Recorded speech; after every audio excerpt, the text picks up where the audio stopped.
Meus amigos, tudo bem com vocês? Meu nome é Adler Vieira e este daqui é o nosso canal Conhecendo Gás Brasil. E eu estou aqui em Brasília, no aeroporto, e vou mostrar um pouquinho para vocês da sala VIP Clube, pessoal.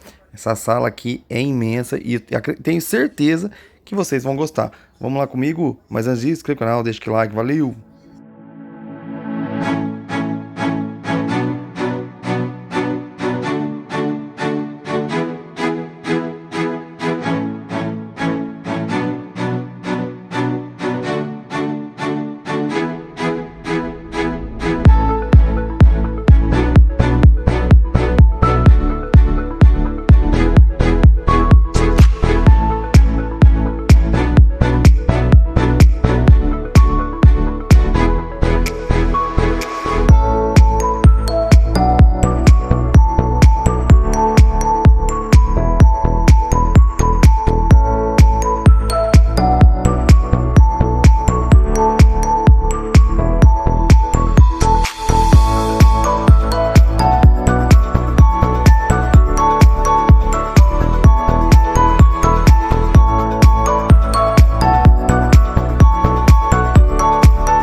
Pessoal, essa aqui foi a nossa visita aqui na sala VIP Club aqui em Brasília. Se vocês gostaram do vídeo, compartilhe, se inscreva no canal, deixe o like. Valeu, obrigado, fiquem com Deus.